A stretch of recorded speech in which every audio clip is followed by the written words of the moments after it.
I'm Dr. Anumidilias. I'm here to teach you about solid waste management and landfill. Today in this class, we'll be studying about hazardous waste. What is meant by a hazardous waste and what are the things to remember, or when we segregate the hazardous waste, what we all should be not. So we'll be studying about hazardous waste, sources and classifications. So what does mean by a hazardous waste? So as we all know, hazardous waste means it is a waste that is always dangerous. So it can be harmful, or it is some waste are very dangerous one and very harmful one, and it cause issues to the human beings, that is health wise issues will be there, and it will cause issues to the environment also. So the hazardous waste category, it can be categorized into different forms. That is, one is flammable, oxidizing, poisonous, infectious, corrosive, ecotoxic. So these are some of the categories of hazardous waste, and we will be studying these things in the coming slide. And hazardous waste can be in the form of any phases, like liquid phase, solid phase, or gaseous phase, and it can also seen in the sludges, that is in the from the what is coming from the sewage treatment plant. And this hazardous waste can be discarded like a commercial product. So it can be, hazardous waste can be there in the cleaning fluid or pesticides, or it can be a byproduct of the manufacturing process. Hazardous waste. So a hazardous waste can cause, as I already told, it can cause issues to the public health and it can cause issues to the environment. So hazardous waste can be associated, the waste depends on, it will be like different types of waste. The waste can be categorized based on the composition, if the physical form, or the properties such as physical, chemical and biological properties. So what are the sources of hazardous waste? Mainly we all know the hazardous waste are generated from the biomedical waste. So hazardous material or hazardous waste may exist in a project site due to historic or current use at the site. That is the first place. So it can be from a historic site or anywhere. And second one is land uses. So any land uses throughout may involve various degrees of hazardous material. For example, whether we are using pesticides, fertilizers, some of the pesticides are very hazardous in nature. The third one is the industrial site. Industrial site means the industries where they are using so many hazardous chemicals, hazardous material for the process and maintaining of the product. So that comes under the hazardous waste. And some commercial uses like gas stations, dry cleaners and film developers are some of the sources of hazardous material. So here you can see the major sources, that is hospitals. Hospital is one of the major sources of the hazardous waste. Then other than that, when we do the timber treatment, we are using some hazardous material. Then paint manufacture, vehicle servicing, then agriculture field, dry cleaning, and the other major one is nuclear waste. We are using hazardous materials in the nuclear power plant. Then biomedical waste, e-waste. These are some of the sources, main sources of hazardous waste. Coming to the biomedical waste. As we all know, biomedical waste are hazardous and toxic in nature.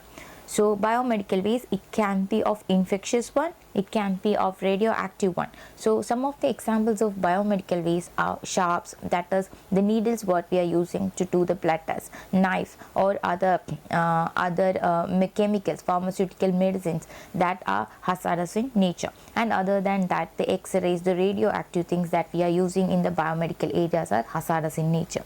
So what is the main problem in this is the people who are taking the waste, they are called as rag pickers. The rag pickers or waste workers, they may not know which is hazardous and which is not hazardous. This may create so much issues with those people, and disease will be generally passed to those people also. So we have to aware them before they had doing the rag pickers, or we have to inform them before they segregate the waste. Proper knowledge, proper awareness has to be given to them. What is a hazardous waste? In that hazardous waste, what kinds of waste are there and how they have to segregate it. So here you can see the definition of the biomedical waste. Biomedical waste is any tested or used on an individual, anything that can be tested or used on an individual. For example, it can be a syringe. So syringe is, after testing, we are throwing it into a dustbin. So that comes under the biomedical waste.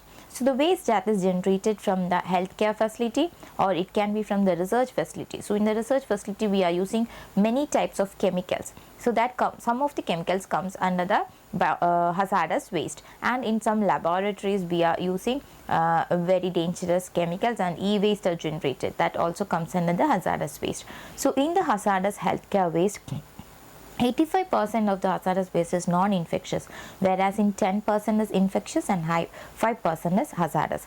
So here you can see the categories of biomedical waste. So what are non-infectious, how much percentage is chemical and pharmaceutical. So the very less percentage comes under the sharps, radioactive, etc. But major percentage is coming under non-infectious waste. And components of the biomedical waste. Here you can see some of the components and examples and mentioned here. Components means first one is human and anatomical waste. In that the human tissues, organs, body parts, etc. will comes under that.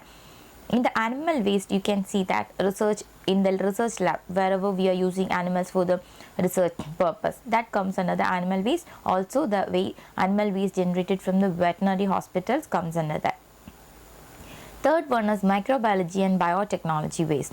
So laboratory cultures, microorganisms, human and animal cell cultures comes under the microbiology or biotechnical waste. Then waste sharp, that is the needle, syringe, etc. generated. Then liquid waste, that is any type of from the infected area, the waste generated is called as the liquid waste.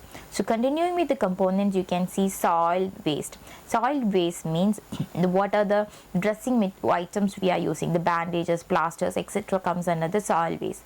Then chemical waste, any type of chemicals like alcohol, sulfuric acid, etc.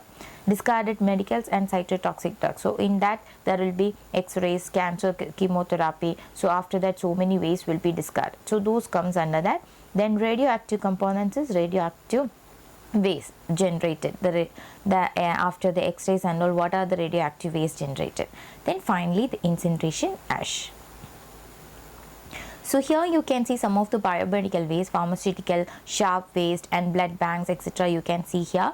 So these all comes under the biomedical waste, and the rag pickers are already taking it with their hands. So they are not wearing any proper PPE kit. So that's why I'm telling we have to give proper awareness to the rag pickers how to segregate the biomedical waste. So here you can see the biomedical waste, lab reagents, cytotoxic drug, chemical waste. All these things comes under the biomedical waste. And other than that, the mercuries, the blood pressure gauge, mercury or thermometer, batteries, whatever is already gone out or lifespan is over, we will be thrown into the dustbins or landfills. So these all comes under the hazardous waste. And the aerosol cans, gas cylinders, pressurized containers, etc. comes under the hazardous waste. So here another radioactive waste, you can see the symbol that is marked as a radioactive waste. That is very very important in the case of radioactive waste to identify from outside itself. The symbol is very important. So what is the impact of a hazardous waste? So what happens if there is a hazardous waste? So exposure to the hazardous waste can result in infection or genotoxicity or chemical toxicity or radioactive hazard or physical injuries or public sensitivity. So coming to the infection, how the infection will be there, how infectious agents enter into the body. So if we have a cut in our hand or in our skin, it can enter, or it can enter through the mucous membrane, or by inhalation and injection it can enter. And other things, other most common the most common infections are gastroenteric and inhaled segregation. Through respiratory the infection can be transferred, or through skin infection it can be transferred. So these are some of the examples. Also eye secretion, it can be transferred. So these are some of the most common infections. So other than infection, we will be having bloodborne diseases, that is such as AIDS, viral hepatitis B and C, or hemorrhages, fevers, etc. can be caused as another infections. So coming to the infection, what are the other impact of this hazardous waste? So second one is genotoxicity and cytotoxicity. That means it can cause irritant to skin and eyes, and it can be carcinogenic and mutagenic in nature. Then chemical toxicity means any drugs that are hazardous. They may cause burns or poison or exposure to the body. Then third one is radioactivity hazardous. So radioactivity means it can cause headache, vomiting, dizziness, etc. And other diseases impacts are physical injuries, that can be because of the needles sharp or anything, we can get a physical injury to the body, or public sensitivity. So because of the visual impact of the anatomical waste or recognized body part, how people will react. So these are some of the impact of hazardous waste. So that's all for today's class about hazardous waste. I hope you all understood about hazardous waste, its sources and classifications.